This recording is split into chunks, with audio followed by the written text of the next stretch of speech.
Welcome to the series of video lectures on C programming language. In last class we have discussed the control structures. What are the control structures? Which actually controls the flow of your program. तो तीन type के control structures होते हैं, एक if statement, loops और तीसरा switch case statement. And in last class specifically we have discussed the if under if statement. In today's class we are going to discuss if else statement. What is the syntax of if else statement? So this is the syntax if else statement. यहाँ पर आपका programme flow में चला आ रहा है. यहाँ आते ही सबसे पहले एक कंडीशन आती है. This condition will be checked.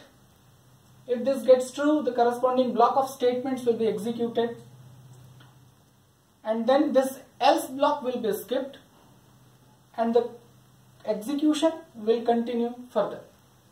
But if the condition gets failed, then this if block will be skipped completely, and the else block will be executed, and so on. दूसरे तरीके से यदि मैं इसे लिखूं तो let's say this is A block statement, this is B block statement, this is C block statement and this is D block statement. Let us see the execution. सबसे पहले चूंकि ए ब्लॉक किसी बैरियर पे based नहीं है, जैसे कि पिछली क्लास में मैंने कहा था if statement is basically very much similar to the barrier, तो यहां पर ये बैरियर पे बेस्ड नहीं है, सो इसलिए ए ब्लॉक स्टेटमेंट एग्जीक्यूट होगा और जैसे ही बैरियर आएगा ये कंडीशन चेक होगी. इफ स्टेटमेंट में ये कंडीशन चेक होगी. Let us say this condition is true, then we are allowed to go inside and hence the B block will execute. पर यदि इफ स्टेटमेंट एग्जीक्यूट होता है तो एल्स ब्लॉक कंप्लीटली स्किप कर दिया जाएगा, इसलिए सी ब्लॉक एग्जीक्यूट नहीं होगा और आगे एग्जीक्यूशन होगा जिसमें कि डी ब्लॉक एग्जीक्यूट होगा. सेकेंड केस, तब जब कंडीशन फेल होती है. फिर से ए ब्लॉक किसी कंडीशन पे बेस्ड नहीं है इसलिए एग्जीक्यूट होगा.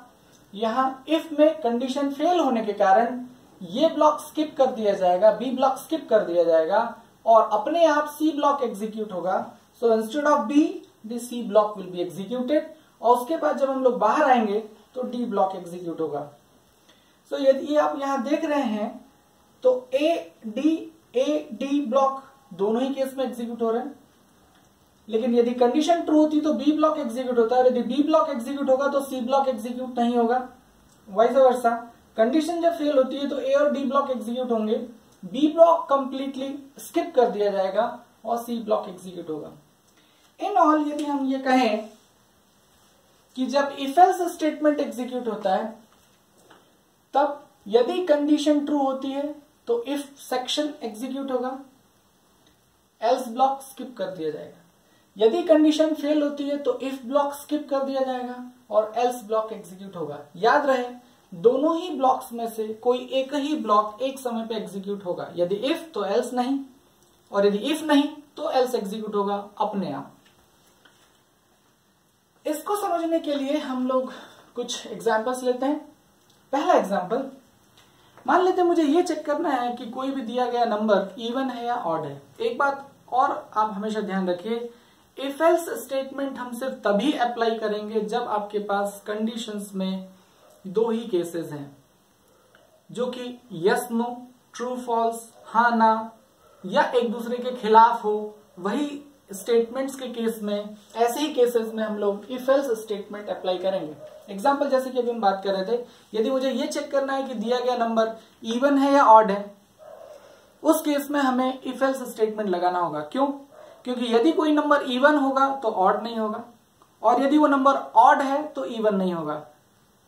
ठीक है, इस तरीके से हम यहां पर इफ एल्स स्टेटमेंट अप्लाई कर सकते हैं. So taking an integer variable num, जिसमें कि हमें वो नंबर स्टोर करना है जिसे चेक करना है कि वो इवन है या ऑड. CLR के बाद just ask the user for the number. So display a message, let's say printf enter a number.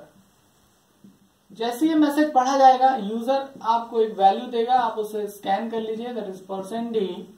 चूंकि इंटीजर नंबर है, फॉर्मेट स्पेसिफायर %d यूज होगा, एम्परसेंट और वेरिएबल का नाम नम. वो नंबर आ गया जिसे कि आपको चेक करना है कि नंबर इवन है या ऑड है. Let's say this is variable num and the contents are 16. For example. Now how will check whether the number is even or odd? So हम लोग जानते हैं कि इफ यदि कोई नंबर 2 से कंप्लीटली डिविजिबल है तो वो नंबर इवन होगा। नाउ यहाँ कंप्लीटली डिवीजन का मतलब क्या है? कंप्लीटली डिवीजन का मतलब है कि रिमाइंडर शेषफल 0 बचे।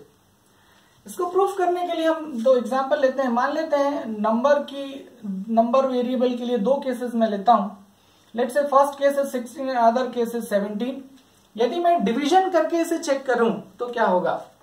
Let's say 16 divided by 2 the answer will be 8 and if I divide 17 by 2 again the answer will be 8 in programming. So यहां पर दोनों ही केस में आंसर 8 आ रहा है जब मैं इसे 2 से डिवाइड कर रहा हूं, लेकिन एक नंबर इवन है और एक नंबर ऑड है। तो ऐसे केसेस में डिवीजन के बजाय मुझे कंप्लीट डिवीजन चेक करना होगा। कंप्लीट डिवीजन मींस यदि मैं 16 को मॉड करता हूं 2 से and the result is 0, but here in this case if I mod 17 by 2 the result will not be 0, it will be 1. so यहां पर देखिए आंसर में डिफरेंस आ गया। डिवीजन के केस में ऐसा डिफरेंस नहीं आ रहा था, लेकिन मॉड के केस में ऐसा डिफरेंस आ रहा है। तो जब हम लोग इवन नंबर को मॉड बाय 2 करेंगे तो जो शेषफल बचेगा, जो रिमाइंडर बचेगा, वो हमेशा क्या होगा? 0, जो ये प्रूफ करेगा कि ये नंबर इवन नंबर है। वहीं ऑन द अदर हैंड यदि मैं नंबर को 2 से मॉड करता हूं तो रिमाइंडर, यदि वो ऑड नंबर होगा तो रिमाइंडर हमेशा 0 नहीं आएगा। 0 के अलावा कोई और नंबर हो सकता है। मेनली यदि 2 से बात करें तो 1 ही होगा। तो इस तरीके से same logic will apply to check whether the number is even or odd. तो नंबर हमारे पास आ चुका है। Now I will have to check whether. तो मैं लिखता हूं यदि इफ जो भी नंबर हमारे पास है, मुझे नहीं पता कौन सा है, वेरिएबल नम में स्टोर्ड है, if I mod it by 2 and whatever is the result is equal to 0 means that number is even, so I should display, that is printf %d. I want to display the number also, so यहाँ पर %d is even, and in place of this %d the content of variable num should be displayed. but यदि वो number odd होता है तो उस case में reminder जो भी आएगा वो 0 नहीं होगा। ये कंडीशन फेल हो जाएगी और आप एल्स में आएंगे, जो इंडिकेट करेगा कि नंबर ऑड है। तो यहां पर मैं मैसेज फ्लैश करूंगा %d is odd. That's it. This is how we will check whether the number is even or odd. That is get ch and program is closed. I think it is clear. To understand this, we should take another example. इस type का example जो अभी हम लोग देखने वाले हैं वो हम लोग नंबर पे बेस्ड प्रोग्राम लेते हैं। लास्ट वीडियो लेक्चर में जब हमने नंबर पे ऑपरेशन परफॉर्म किया था उस केस में हमने नंबर की डिजिट्स ऑब्टेन की थी, और नंबर की डिजिट्स ऑब्टेन करने के बाद हमने वापस नंबर भी पाया था, नंबर की डिजिट्स का सम भी करके देखा था, और हमने साथ में रिवर्स नंबर भी चेक किया था, रिवर्स नंबर भी कैलकुलेट किया था। उसी पे बेस्ड हमारा ये प्रोग्राम है। मान लेते हैं I ask user to enter a number and to check whether the given number is palindrome or not. मतलब कोई एक नंबर दिया जाए और आपको ये चेक करने को कहा जाए कि जो भी नंबर दिया है वो उल्टा सीधा एक समान है या नहीं, ये चेक करना है। एक एग्जांपल लेते हैं। मान लेते हैं आपके पास नंबर की वैल्यू 123 है, तो उसका रिवर्स नंबर क्या कैलकुलेट होगा? That is 321। And now this number and this number they are not equal, and hence we can say that this number is not palindrome. Taking another example, let's say I take a number as 121. जब मैं इसे reverse करूंगा तो reverse number will again be 121, and then again we will check whether the actual number and the reverse number are same or not. If they are same, we can say that, as in this case, we can say that 121 is a palindrome number. But here we will deal this number specifically for 3 digit number only. मैंने पिछले lecture में भी कहा था कि हम जब loops पढ़ेंगे तब कितने भी डिजिट नंबर के लिए काम कर पाएंगे, लेकिन अभी के लिए स्पेसिफिकली मुझे 3 डिजिट नंबर को ही चेक करना है। ठीक है, स्टार्ट करते हैं कि किस तरीके से इस प्रोग्राम को लिखा जाए। यहां पर कुछ वेरिएबल्स की मुझे जरूरत पड़ेगी, जैसे कि नम पहले ही ले चुका हूं मैं, digit 1 D2 to store digit 3, D3 to store digit 3. Then I have to calculate the reverse number, so the variable reverse will be used. CLR SCR. First of all, I should ask the user to enter a 3-digit number. तो यहाँ message flash करते हैं, enter a 3-digit number. जैसे ये message पहुंचेगा, just scan that. चूंकि integer number है, format specifier %d use होगा और वेरिएबल नम में हम इसे स्टोर कर देंगे. नंबर आ गया. Now let us separate out the digits to calculate the reverse number. What was the logic? So D1 is equal to num mod 10. Then num is equal to num by 10. The same logic will go on to calculate D2.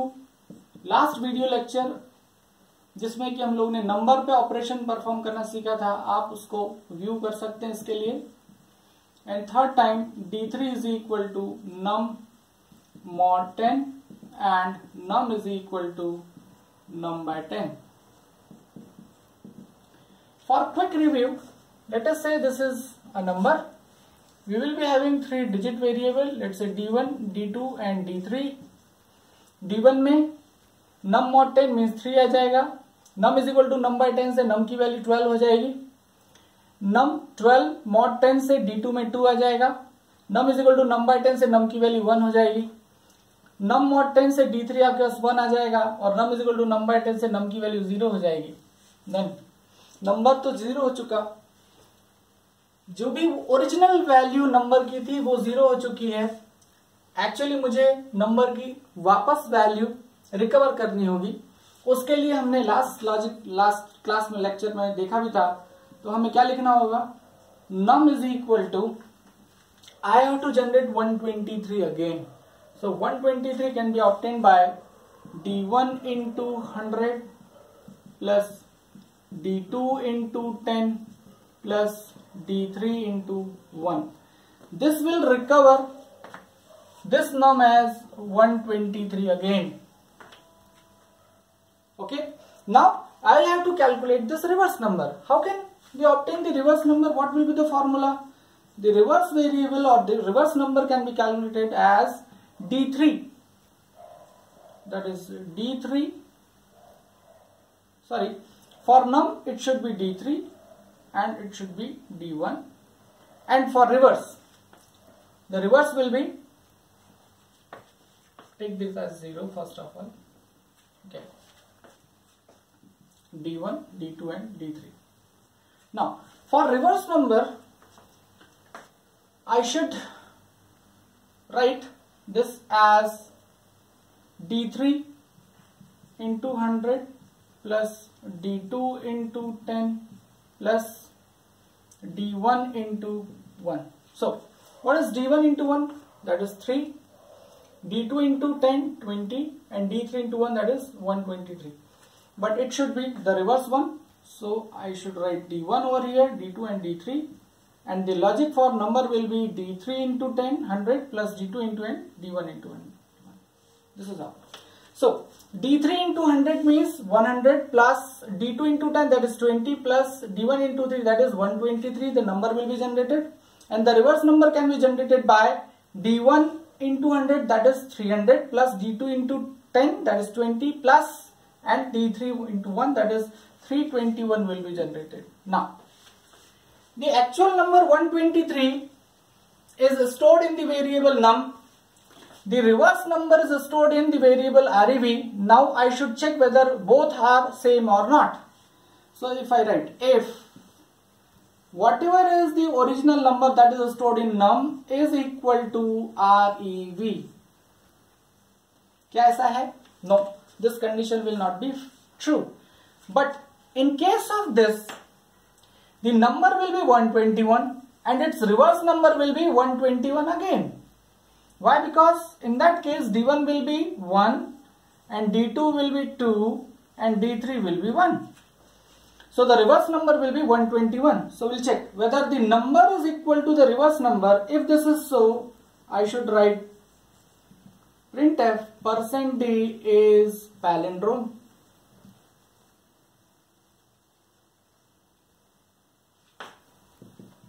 and here the content of variable num should be displayed. But if this is not so, in else I should write that is printf %d is not palindrome, and the variable num that should be displayed. Get ch and the program will be closed. So here, if the number is 121, the reverse number will again be 121, and 121 is equal to 121, the condition will be true, and the answer will be 121 is palindrome because the value of num will be substituted over here.